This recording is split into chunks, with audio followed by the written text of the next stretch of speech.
Hello students चलो आम ए देखा मु गत सप्ताह तुमको 5टा डिवीजन खेलर जो हिस्ट्री क्वेश्चन देती पिला माने तार आंसर मुझे तुमको कही दूची राइट पॉइंट वाइज। तो क्वेश्चन कौन थिला से विषय टिके नजर पकेबा।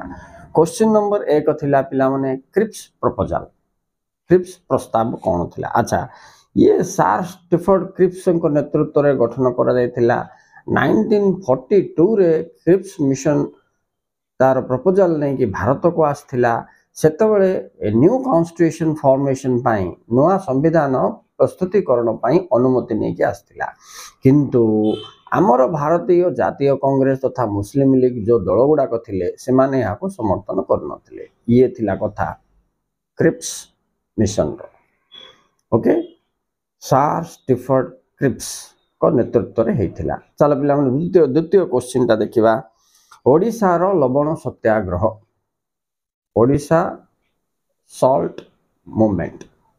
तो इठी तमे देखो 6 अप्रैल 1930 रे गांधी को नेतृत्व रे दांडी यात्रा हेतिला ना नहीं।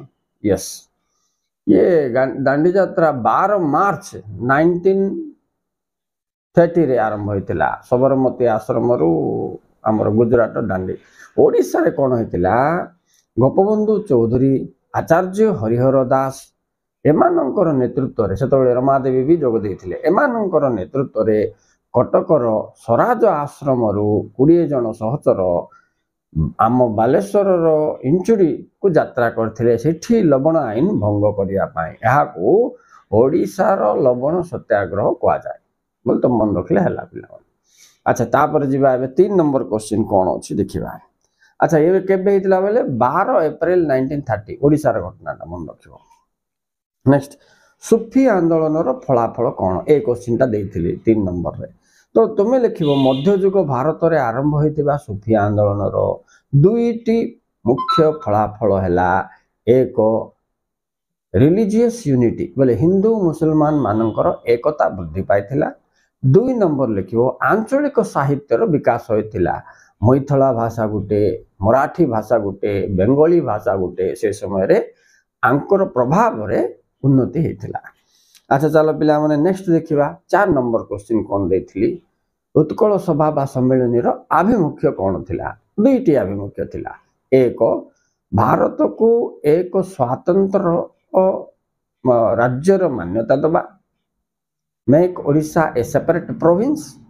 दुई थिला प्रोटेक्शन ऑफ ओडिया लैंग्वेज माने ओडिया भाषार सुरक्षा पाई ओडिया भाषा आंदोलन रे ओडिया रो सुरक्षा पाई पदक्षेप नबा।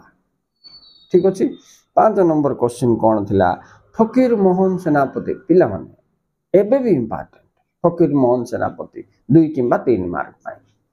तो कौन लिखिबो ना भाषा आंदोलन जितेबेले हेतिला हमर ओडिशा रे से भाषा आंदोलन रे बालेश्वर रो नेतृत्व के नेथिले बोले से दीटा ना आमे बिल्कुल भूली परिबानी गौरी शंकर फकीर मोहन सेनापति। पत्र पत्रिका माध्यम रे साहित्य ओडिया रो विकास सहित बंगाली मानकर दबाव रो ओडिया भाषा को सुरक्षा करिबा दिगरे एमानंकर उद्यम चिरस्मरणीय। तो आमे एटा भी लिखिबा जे राजा राम मोहन सॉरी फकीर मोहन सेनापति कौन कौन लिखिथिले रेवती मोस्ट इंपोर्टेंट रेवती लिखिथिले 6 माण 8 गुण ये 8 गुंठ।